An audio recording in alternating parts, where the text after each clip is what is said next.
One and all, ladies and gentlemen, boys and girls, this is your source of entertainment, your boy, the man of the hour, the man who likes the power, show you how to get it done, because that's what I do. And yes, this is your boy Spider 1000 MT to the G. Yes, it's another 7 Days to Die, episode 9. No Nueve. We getting it in today, and I like to especially start out and give a special thanks for all those who watch videos 1 to 8, because y'all make my channel what it is. Y'all make it do what it do. And for those who haven't caught 1 through 8, I don't know what's up with y'all. I don't even know if y'all down with game yet, but your boy got episode 1 through 8 up, and y'all haven't even copped it out. So what's really good, if you want to be up on game, you gotta go to this channel and learn how to 7 Days to Die, like your boy Spider 1000 MTG, where I'm gonna teach y'all how to really survive and things that I do on my particular channel. And we're gonna get things crack-a-lacking. But first, I like to just say, starting out, I'm gonna be doing a collab with my moderator, one of my great friends. I love her to death. She was my first person who followed me on Twitch. Make sure y'all go check that out. She followed me on Twitch. Her name is Purple Haze 72, and she's an awesome 7 Days to Die gamer. She's more into the creative content, the building aspect, but I'm getting her more into the survival aspect. But she does it more with me because I always got her back, and as of right now, I got her back yet again. And we're gonna be coming together with a collab soon. So stay tuned for that. It's gonna be on both our channels. I need y'all, just like y'all doing my episodes 1 through 8, hit that like, subscribe, comment, and share it. Cause I know if y'all y'all should know by now. I know deep down in the bottom of your hearts, you want to see Spider 1000 MTG grow, and I know you want to grow as much as I do. So y'all need to do that. And you need to do it on her channel too. And like, subscribe, and smash them likes and notifications so you know when we upload some videos. Come to my Twitch channel. I need to get this. I need to get my name, Spider 1000 MTG, along with Purple Haze 72, household names. We need to be household names. Besides that, stay up for our content. Be up on game. Alright. This episode, I think I left off from the last episode 8, and I think I was doing some harvesting of materials, and I think I finally made a decision to try to go get myself an actual workbench. Now, before I get into that, the reason why the last 2 episodes, I was trying, because I thought the passing guys, because some of the passing guys actually have workbenches that an actual player can pick up. Fortunately, this was one of those passing gas POIs that doesn't have it. So, for me to get better quality tools, I need to springcraft a little bit. Even though I said I wasn't going to do it, I'm going to show you some ways to get your level up on your toolsmithing, so that you have better quality tools, which means that you can harvest more materials with your weapons. So we're going to get into that today. So it's a lot of things that we're going to do. Plus, I think I started with cleaning out some of the area where I'm going to hold my Horde Knight at. And then I'm going to figure out which kind of defense do I want to actually put up there. And I'm going to take a couple people's advice, and I'm going to see which one works better.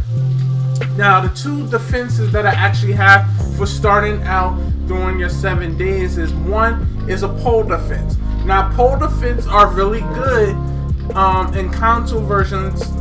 This is the console version of Xbox that I'm playing. And the reason why it's good, because you get more experience for killing zombies. The pole defense really works against killing zombies because it really helps you get your archery skills up, and it also gets your blunt and hand-to-hand combat skills up. Now, then I have the that was the pole defense. Then I have the cage defense, which is a little bit more safer. They're both pretty safe. That can get you through Horde Night, but it's the actual cage defense really works. How can I best put this? It works a certain way here. Okay, I'm getting some materials in there. I'm getting materials in there too. It's more thinner than actual pole defense. Now look at these pipes. The cage defense basically is kind of the same way. It's a little gap in between these pipes that generally you can strike in between to hit zombies.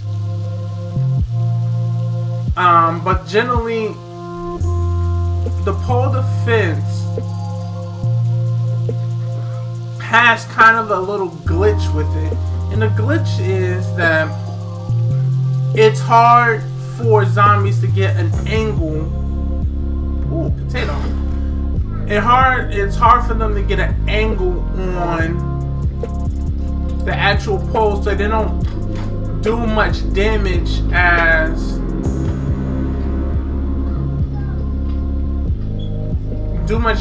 to the actual defense more than the pole. I mean the cage defense. The cage defense, they're easily accessible.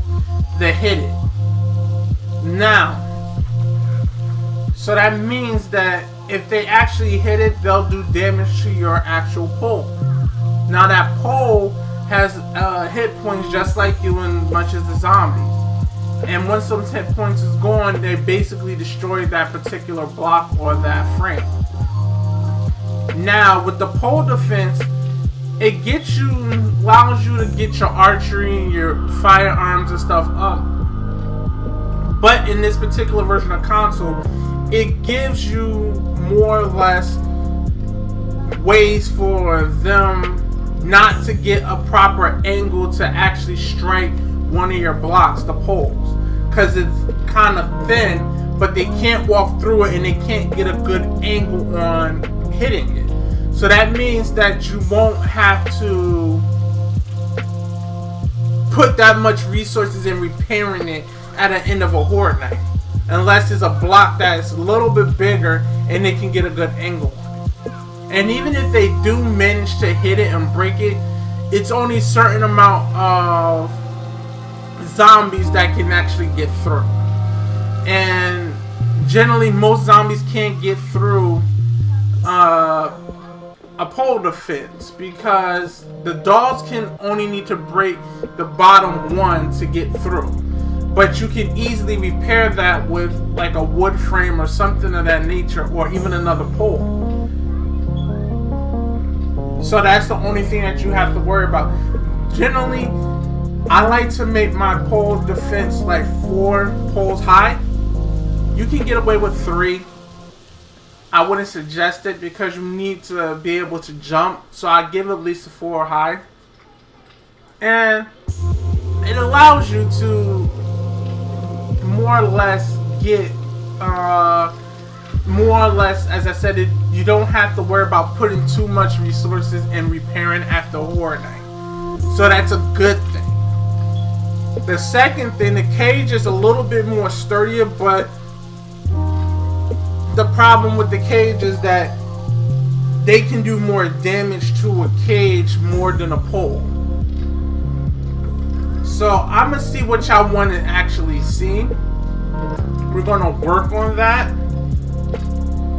And I'm probably gonna start setting up for my Horde Night on day 5. Day 5. I'm on day 3. But day 5, I think I'm gonna start working on that. Okay, I need to go and sell this stuff. So I need to go to the trader.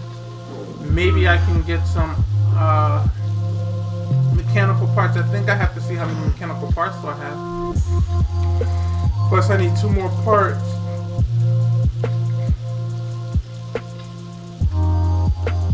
To finish my nail gun. Excuse me.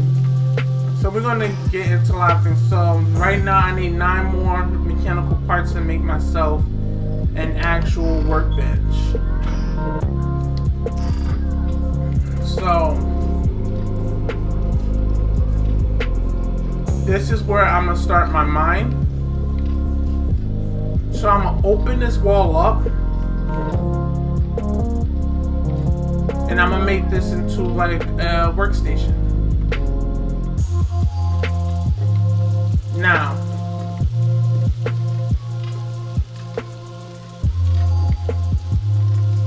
generally what will happen is this. I can put a chemistry station here. Chemistry station here. That's 3 blocks. And I would have put a workbench here, but then I'm lacking storage. I'll only be able to store 1, 2, 3. 1, 2, 3. 1, 2, 3, 4, 5 in that area, because once I put my workbench.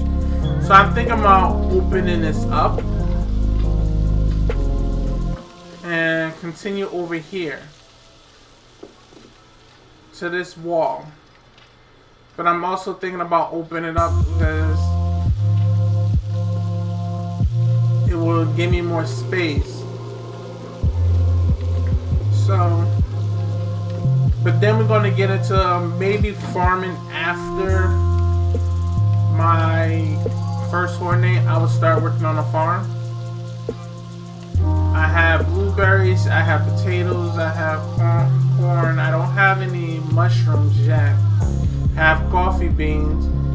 I generally don't like the coffee right now because of the fact it doesn't do anything to wellness, but it will keep you warm if you're in cold atmospheres. So keep that in mind. But I usually just keep the coffee, probably grow it, and sell it to traders for a little bit of funds. So we're gonna get that actually going with a lot of things. I really should be doing something, but I need to keep getting resources in here. Ugh.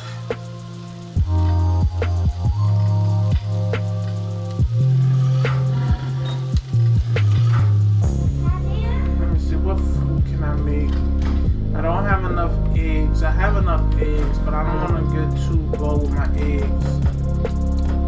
So I'll make me some bacon and eggs. Do I have stuff in here? I have 2 grilled meat. So we're gonna make some bacon and eggs.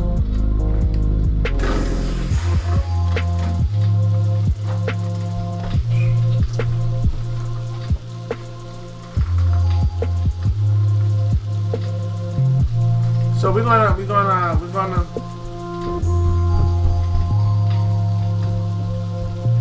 keep a lot of things in perspective.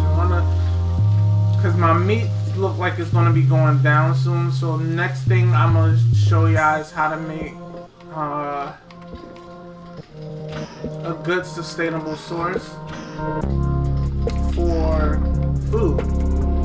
I want to make a garden, but I have to also make it so that this way, let's get it sold. I have to make it upstairs above ground because you need that kind of sunlight. So I got a potato, so that's really good right now. think I found that the other day. Okay, I'll do this. Maybe I might get some good weapons in here. Or at least something to sell to the trader. Because next I need to go to the trader. I need to get stuff up. I'm probably gonna scavenge in the morning.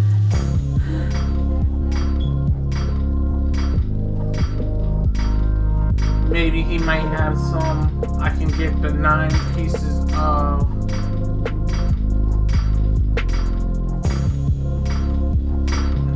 Since I haven't found another wrench, I need to.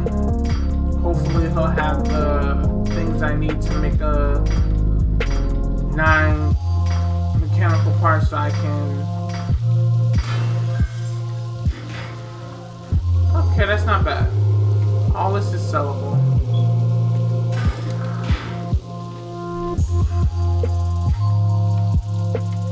He'll have the mechanical parts I need to make my workbench.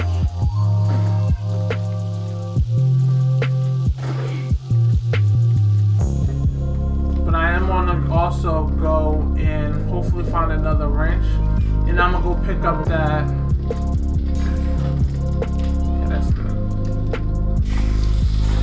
Pick up this workbench from the popping pills and I'm gonna put it here.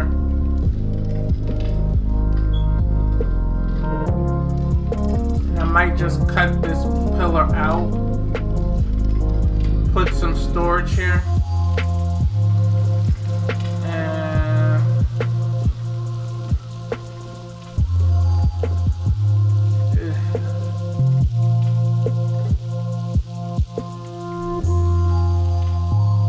cut this pillar out and this one.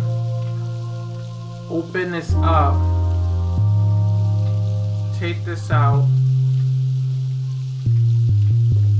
And make me some storage in here.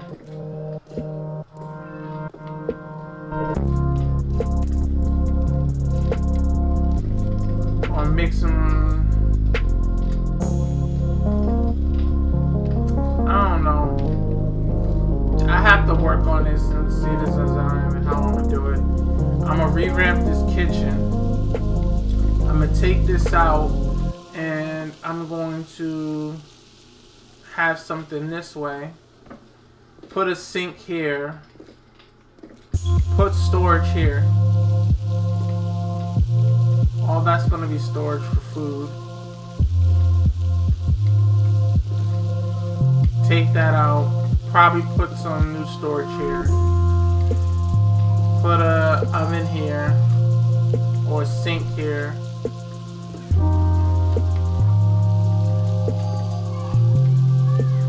And make a decent base. Now generally most people would break this stuff down, but a wrench basically breaks these down good and you get stuff like electrical parts and electronic components.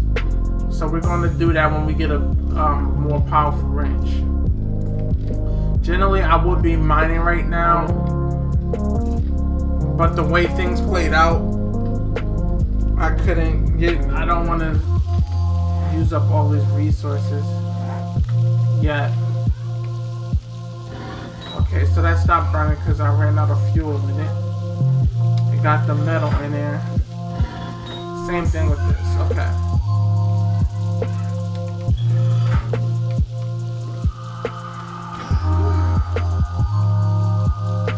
Now, I generally have zombies on all walk right now. So I can go out there and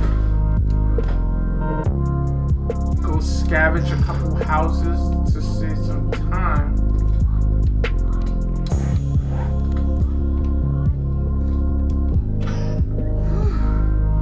I'm still like here going up.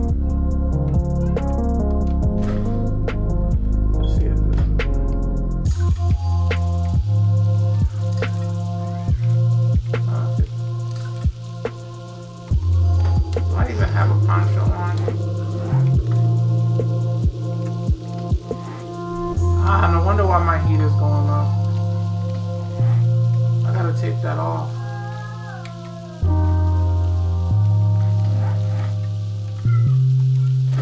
this off. Gotta make a poncho.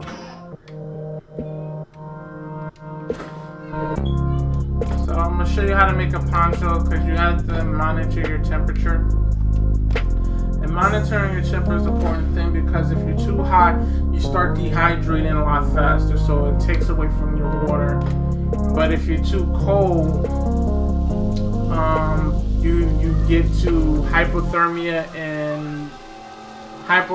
if you're too cold, and the other thermia if you're too hot. And that can cause heat stroke, level 1, level 2. I think level 2 is alright. Level 3, that's when it starts taking health points from you because you're overheating, you're too hot. Same thing with hypothermia if you're too cold. After 2, when you go to 3, it starts taking HP from you too. So always be aware of your temperatures and where you're at. And I guess the reason why I put that jacket on is because it was raining outside and my body got too cold. So these dusters are generally good for... Oh, I just need 20 of these. Okay. So we're gonna make a poncho. Ponchos are good for when you're overheating or you're in the desert. You can definitely make a poncho after you get enough hide. And once you have enough animal hide, you can make yourself a poncho, and that poncho will keep you cool in hot climate areas like the desert, the plains area. So you want to also keep those things in mind when you're also doing that. Now I know this seems kind of boring right now, but I don't want to start the mine yet until I have better skills. I generally don't like going out when it's zombies, because I usually play Zombies Run. But this tutorial /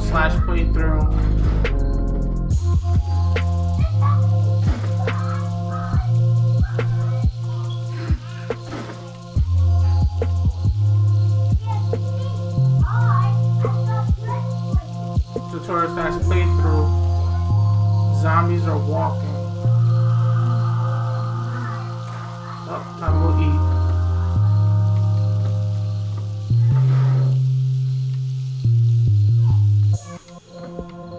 But once this day is over, I'm gonna get out there and I'm gonna scavenge a little bit to build up a little bit more stuff that I want to take to the trader and sell. And maybe he might have, he or she will have that. This is going to get sold because I don't need it. Maybe he or she has that particular part, mechanical parts that I can make myself a workbench so I can start spandcrafting and get some better quality tools. And the better quality tools, as I said before, can let you harvest a lot more resources quicker and with more abundance.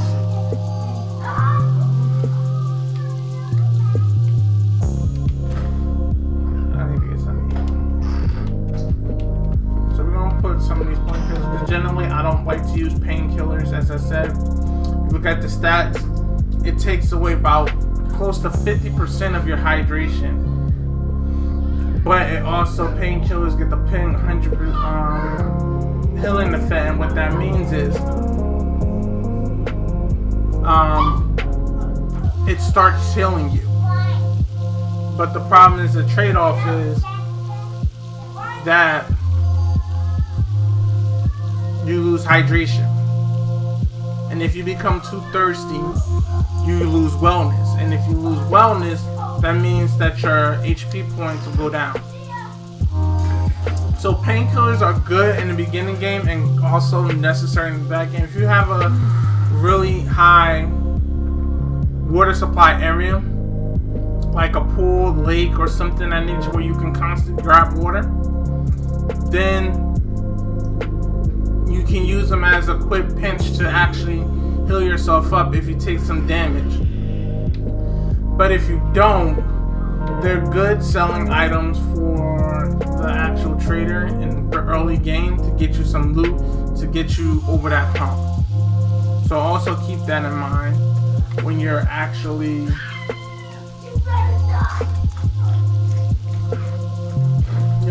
considering using that.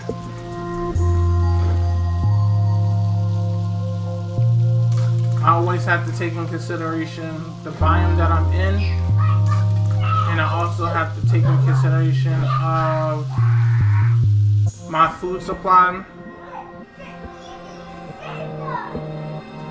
and I also have to take consideration of my water supply.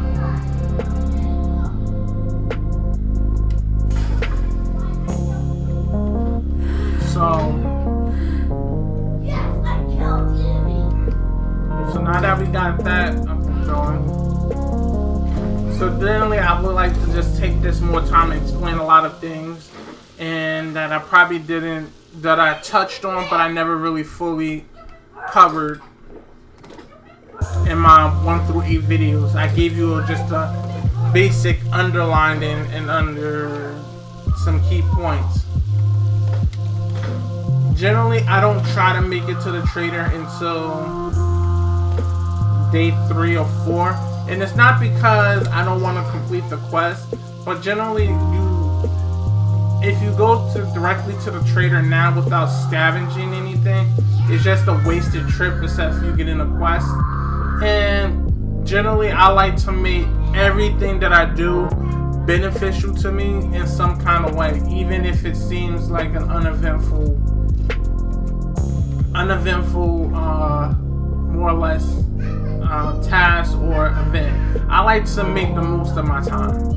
So that's the reason why I generally don't go to the trader on the first couple of days, because on the first couple of days you should be trying to find yourself a base, a decent water supply, figure out what biome you want that you're in and what you want to start out in, and then you want to really find yourself somewhere to lay your head. At that point, you really need to pick up some items on the way. You might scavenge a little bit, but you really should be picking up resources like wood, stone, clay, stuff that you need to get yourself into a base, stuff to help you survive your first night, anything of that nature, weapon construction, weapon finding, stuff like that. Generally day 2 and 3, after you discover where you are at and where you want to, then you need to scavenge a little bit to make yourself able to get through night 2 and 3. And once you get to night 2 and 3, you scavenge a little bit, you should be picking up some items that might have a little bit of, not weight to them, but a little bit of financial growth, because then at that point you have something to give to the trader to give you money, and then that trader might have something that you might need, stuff like certain schematics, certain parts that you might need, such as mechanical parts and stuff like that. If you go directly there, you can go there and see what they have, but it's 9 out of 10 you won't be able to get what you want without some kind of financial trade that goes on.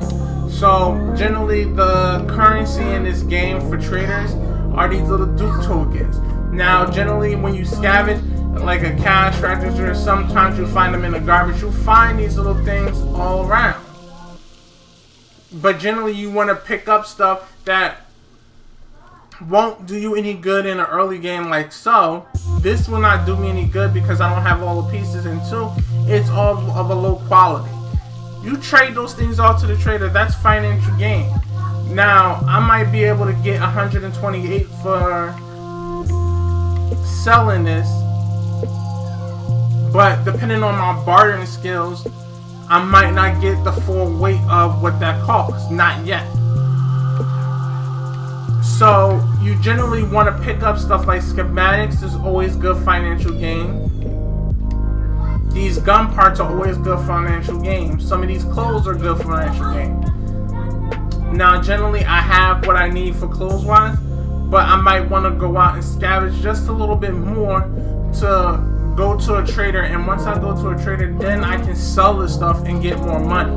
And then at that time, I can go get stuff that I need to get me through what I need to do. Now, this trader might have a schematic and a crossbow schematic that I might want. He might have mechanical parts that I might want. He might have a weapon that I might want. He might have a wrench. It's not known yet on what this trader actually has until I actually get there. And the more time that I have stuff to sell, the more money I can get, the more stuff that I can buy to get me through. So keep that in mind, that you generally do not want to always go to the trader right away. Most cases you can go right away, but then after a certain amount of time or days that pass, they're basically updating their inventory, and the stuff that you saw there might not be there anymore because they're basically updating and changing.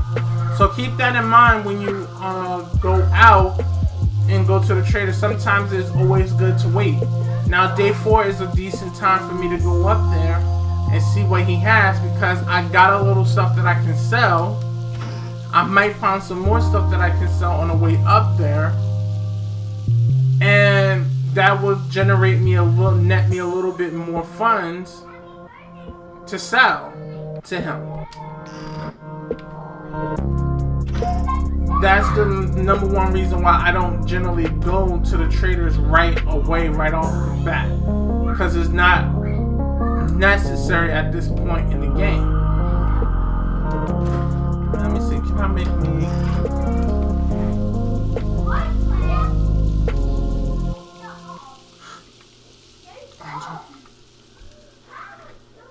I need Forge Iron.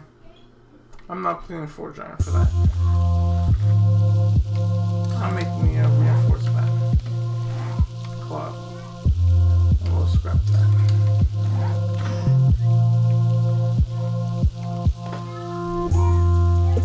Now, you will ask me, like, why, Dennis? Why did you just do that? Because this reinforced club will have metal in it, which means that I will possibly do more damage to a zombie. And will do more damage to a zombie than me doing a wood club. Blunt force trauma, 20% effect. So 9 out of 10, it probably it'll be more beneficial for me to do this, because it's a higher chance of me stunning the actual zombie a little bit with the blunt trauma effect. So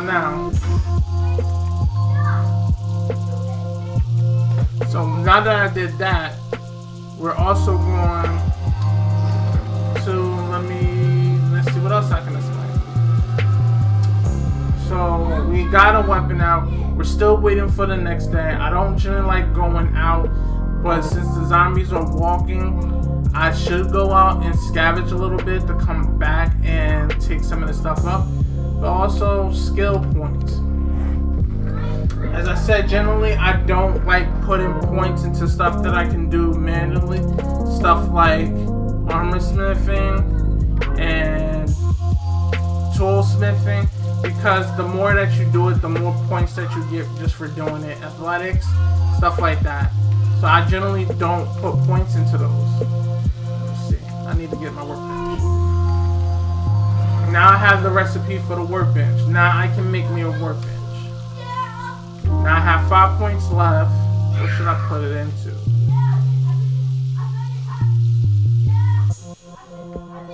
Let's see what else I can put. Okay.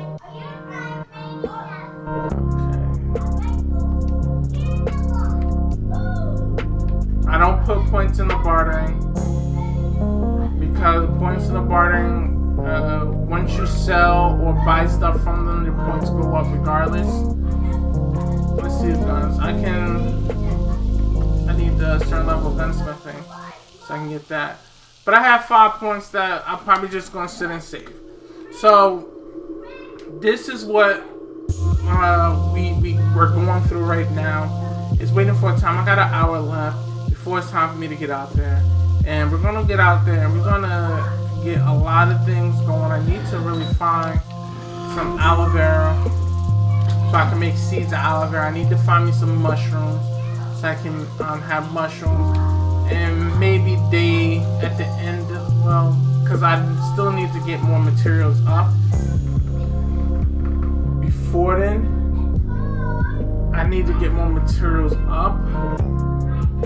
I probably won't have my garden up and going until like day 8, day 9.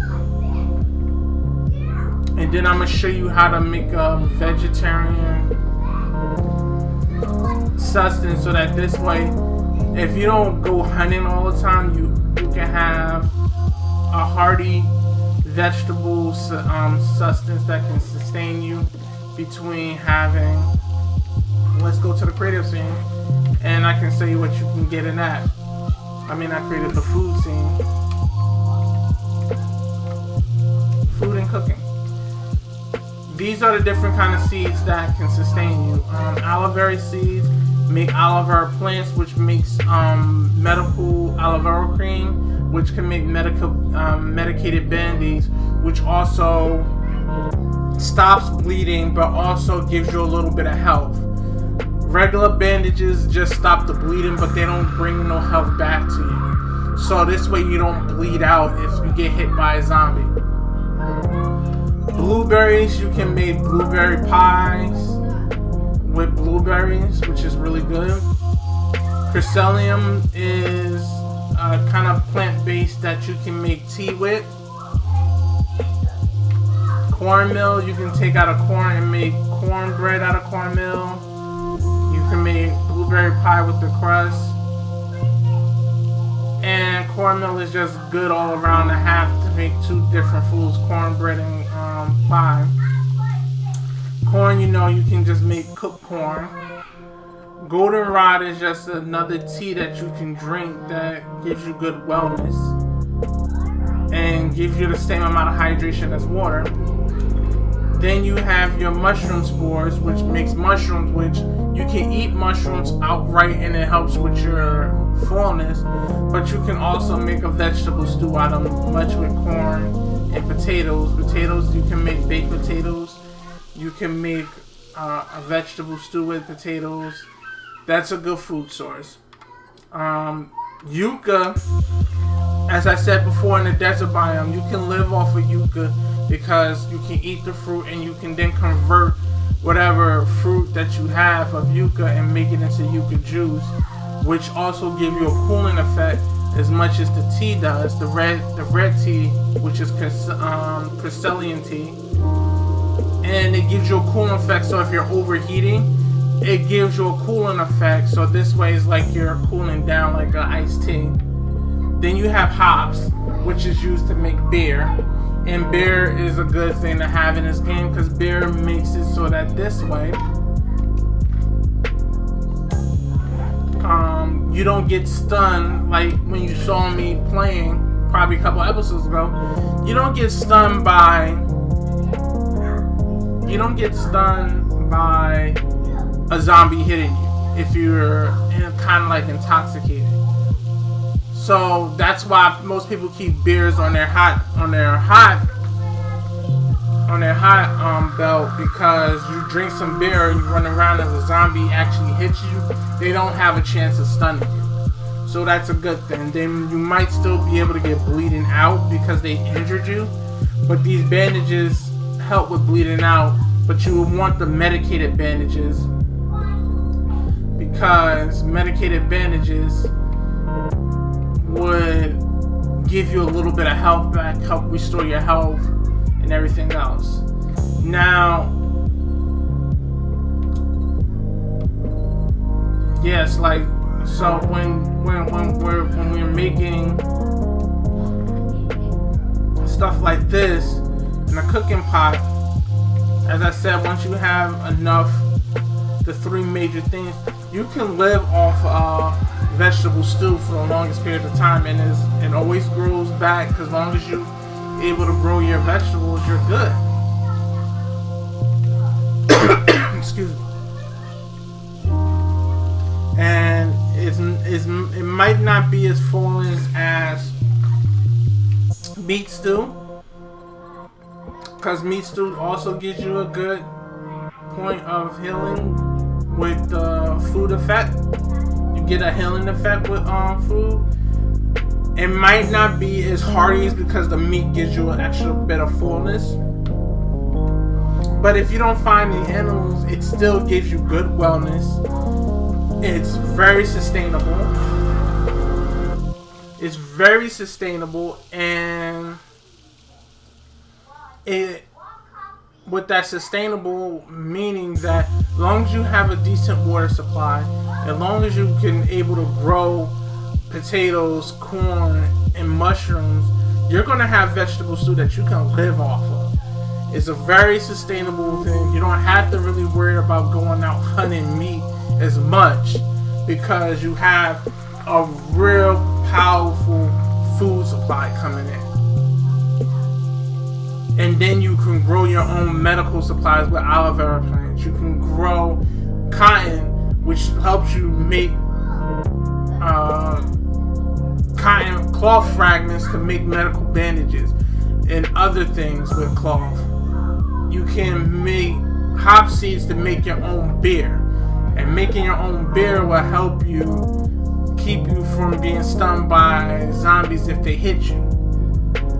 So it's a lot of things to play off in this actual farming thing that I'm going to get in later. That's why I just want to give you a little tidbit, just a little tidbit of that information. And we're going to get into that a little further down the line.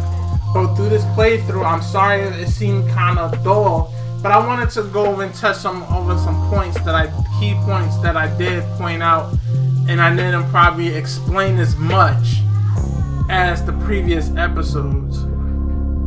And I wanted to make sure that you have a good understanding of what you should be doing and what you shouldn't be doing. Most major mistakes when I first started out, I didn't know exactly about the game. All I know was like a crafting game, and it took me a while to figure it out. My first Horde Night, it was like freaking disgusting, because I didn't know what was going on. I didn't know how the 7-day Horde actually played out, and all I know is that these zombies just kept coming to this little fort base I made out of middle of nowhere.